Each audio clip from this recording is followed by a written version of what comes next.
And up to this time, the children of Israel have arrived at this great city of Jericho. The great city of Jericho. There, God still gives the children of Israel victory.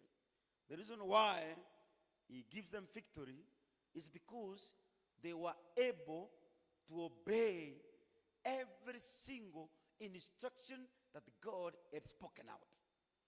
And my brothers, every time we are willing, as Isaiah 1:19-20 says, we're willing to obey, we shall eat the good of the land.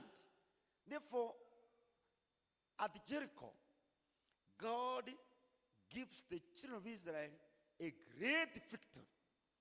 What was the great victory? God gives them a very 6 times. And on the 7th day, go around the city how many times? 7 times. And every day they were doing it, they were not shouting, but it was only the priests who were going ahead of them were blowing the trumpets. They could go once for each day, and they could go. But remember, verse 1 told us, when the people of Jericho heard that the children of Israel were coming to conquer their city, they closed their gates tightly. Nobody could be able to penetrate the gates of Jericho. They were so tightly closed. And the people of Jericho inside, they were very sure that there's nobody who could be able to break those fortified cities and those fortified walls, because the Jericho was well fenced, and the people inside, they knew that they were well protected. But God was determined to destroy the walls of Jericho, to bring down the city of Jericho, to manifest that he was the God of victory to the children of Israel. And here, when God gives Joshua instructions to follow, Joshua and the entire community of Israel followed those instructions to the letter. What happened? At the obedience of the instructions of God, the walls of Jericho comes down. And God instructed them further that when you shall enter into Jericho, once you have conquered and destroyed the walls, kill anybody within Jericho and destroy everything except gold, silver, and bronze. Don't destroy, because those are devoted things to me. That was a very clear instruction from God. When those valuables were spared and were not destroyed, one man who decided not to obey the instructions of God by the name Achan, because of covetousness, you heard him say in chapter 7 verses 21, when he's confronted by Joshua, he confesses that I coveted, I saw, and I took, then I kept it. Why is Joshua confronting Achan? It is because there was still another smaller city remaining to be conquered. And that city was so small as compared to the city of Jericho. I want you to see a contrast, that by just an obedience to the instruction of God, it can make you conquer a bigger city, a bigger problem in your life. But by a mere disobedience of God's instruction, you can be conquered by a smaller city, which was high. And Achan takes the prohibited valuables secretly, Nobody saw him. No leader saw him. Not even the members of his family saw Achan. Not even his tribe, the tribe of Judah. Nobody saw Achan. But read along, the consequences of the disobedience of Achan makes the entire community of Israel lose war and succumbed into a defeat by a very small city called Hai. Why choose these two chapters? To form the big lesson on the great theme, obey and live, disobey and perish. Having given you the background of those two chapters biblically, I want you to know, brothers and sisters, that God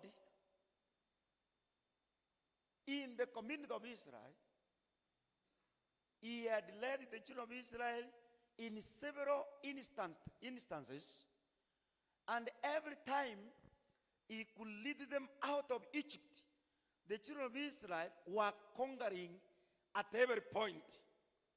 Remember, even when down in Egypt, when Pharaoh insisted that he didn't want to release them, God finally proved to be God, and the Pharaoh had to release them. There, when you come to the Red Sea, the children of Israel comes to a place where they think they could not conquer. Then God brings another strategy. He instructs Moses to stretch out his staff, and the water were opened. There was an highway for the children of Israel to cross over. You look at them when they are in the wilderness, they lack water. God instructs Moses to strike the rock, and there the children of Israel realizes the victory of the Lord. When they lack food, God instructs Moses that I will rain manna from heaven, and I shall give you food in the wilderness.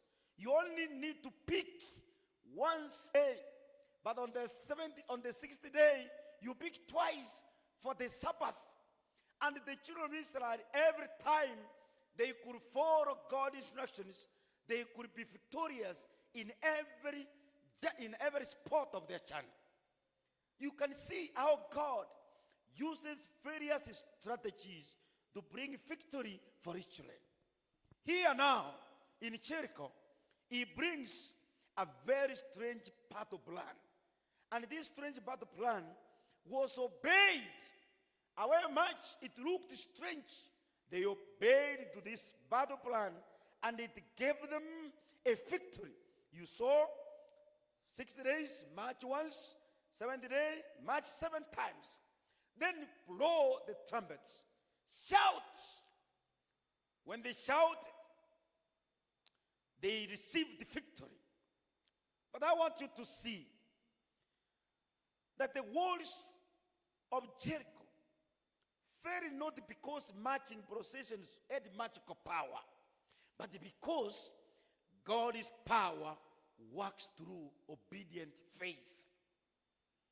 When we obey to the voice of God, that obedience alone carries power to conquer every obstacle that's ahead of us. That's why when you read it, it doesn't matter what obstacle stands before you and me, so long as we obey. Obedience brings us victory that nobody can be able to withstand in our lives. Faith, when it obeys, it makes great things happen in our lives. When you practice to obey. I was thinking of this illustration. A patient goes to a doctor. And when you go to a doctor, you receive prescriptions on how to take medicine for you to get healed. However,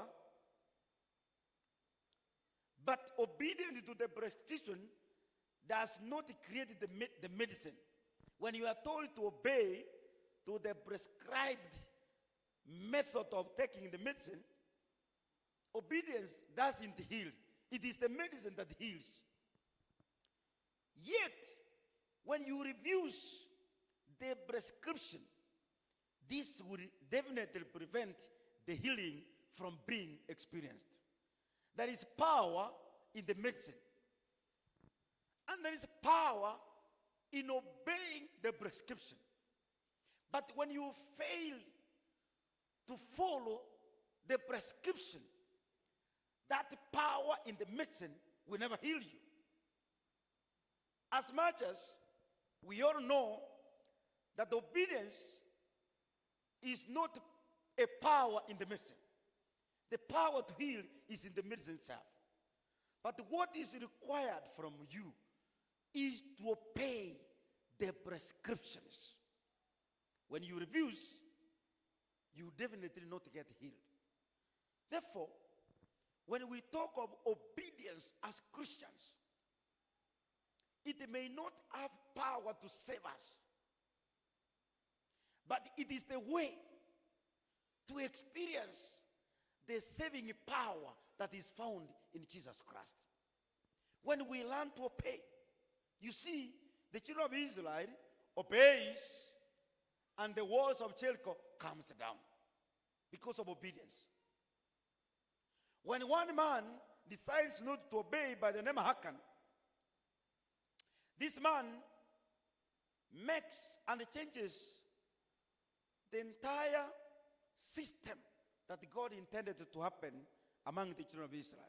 And that's why I have said that Hakan, the tragedy of sacred disobedience, causes the entire community a big loss before a small city called Ai. When God clearly said in Joshua 6:18 that keep yourselves from the devoted things, Hakan disobeyed that voice. That small voice, Hakan divided that voice. Everything in Jericho, as the Bible told us, belonged to God. But Hakan secretly took a Babylonian garment, because Mr. White says Hakan saw the value and the beauty of this garment in Patriarchs and Prophets, page 466 and 477. When Hakan was impressed by the deception of his eyes, he decided to keep it. He further went to take away the silver and the gold. He hid them in his tent. No elder saw him. There was no pastor who saw him. No church body that saw him that could bring him on board to discuss him. But remember, God saw Hakan. However much we hide our sins, sin is never truly secret. The progression of sin begins, as Hakan says in Joshua 7 verses 21, I saw, I coveted, and I took. Hakan repeats exactly the predicament that finds our first parents in the Garden of Eden, where Cain says, where Eve says, I saw, I desired, and I took. There is a sin in desiring God's things. Every outward fall always begins with an inward compromise. What is happening in the heart of Hakan is Hakan, having experienced victory, he had seen God bring down the walls. He had seen God give them power to kill everybody in the city of Jericho. But when he saw those valuables compromised his heart and they compromised his eyes, he could not remember the instructions of God. And what did the compromise do to him?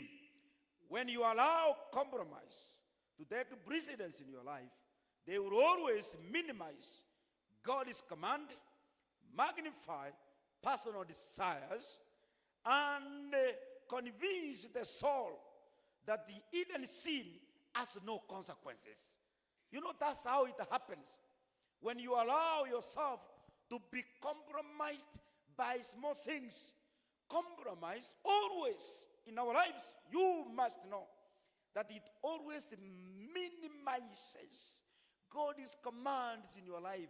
You don't see the reason why you must obey God's commands. When you allow compromise to take precedence in your life, they will always magnify your personal desires. see that I needed this, it could be good if I had it. It could be funny if I did it myself.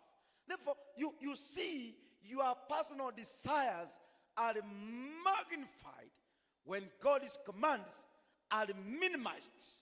And in the process, you find that your soul has been convinced.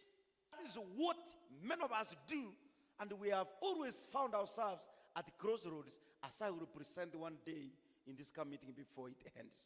My brothers and sisters, by doing this, Achan finds himself in a disaster. And even after Jericho had fallen before the eyes of Achan, Achan goes ahead and deceives himself by assuming the commands of God and allows his soul to covet that which God had said should not be kept by anybody, but they should be left to God himself. And Joshua didn't know that Achan had hidden God's treasure. And when 36 out of the 3,000 soldiers of Israel get killed at Hai, it reawakens Joshua's senses that there must be something wrong. And Joshua, a man of God, goes into his knees to ask God to understand why are we getting defeated at Ai, a very small city. Then in verses 11 of Joshua chapter 7, God tells Joshua, let me show you Israel has sinned. Go and inquire among the tribes of Israel, which tribe has sinned and caused this great menace of defeat at Hai. And therefore, that's why when you listen keenly from chapter 7, there is the family, the community of the tribe of Judah was identified where Achan belonged, and they went down to clan, to family, until Achan was found as the man who has caused a great danger. My brothers and sisters, God must mention a community, not an individual. Why? Because everything private and individual must contaminate the entire community, because humanity is connected in a way. That's why the book of Romans says, by a sin of one man, all died. Because we are connected from our first parents. When Adam sinned in the garden and he made a choice for us to die, we didn't have an option but only to be connected in him. And later on, when heaven, through God's love, comes and saves humanity and sends Jesus, and through Jesus now, and because of his obedience, because now all of us are connected in Jesus Christ, we can be able to pay and get salvation. Brothers and sisters, never should you be deceived that anything that is done by an individual, it can affect the church, it can affect the family, it can affect the community. Everybody can be contaminated. Because here you see, the children of Israel have won at Jericho, but they are defeated at Hai. Hai looks a very small city, but every time when Satan sees that we have become victorious over something big, he presents to us a sin that can make us be defeated by a very small thing, and hence drive us into where we can begin doubting our God. Many of us in history, you can stand up here and tell us, immediately I was baptized, I was tempted. Immediately after church service, I fall into sin. You can be promoted and you be tempted. You can be elected to any position and you get tempted. I want you to see this. Even when we conquer Jericho, a small city, can still conquer us if we don't obey. Because the two cities represent two great spiritual lessons. Obedience at Jericho brings great victory. Disobedience at Jericho brings disastrous great fall and defeat. Therefore, brothers, this afternoon, I want you to know that God does not condone sin, because sin must always make you feel conquered at any time. If we end our sermon at the defeat of Achan, we will become so hopeless in life. But allow me take you a step further. That when you look at the story of Achan in these chapters, Achan stands to point us to humanity. That is the nature of human beings. When you look at Achan, even when you are told, don't touch, don't steal, don't keep, that belongs to God. When you saw Achan seeing, coveting, keeping in his tent, Achan represents the entire human race, that despite the fact that we have been given instruction to follow, we can fall still, because we are human beings by nature. That's the nature of humanity in the heart of Achan. And it tells us, when you look at the story of Achan, this story tells us that all of us have stolen God's glory. We have stood not obedient to the instructions of God. All of us have hidden sin in the tent of our hearts as human beings. That's why we are given this lesson today, that all of us deserve judgment. But brothers, the good news that I must end with, that made you to come to this camp, to hear the great message, obey and live, I must show you a man. And this man is the man of Calvary. That even when humanity stands active in our lives, when we surrender that humanity to the man of Calvary,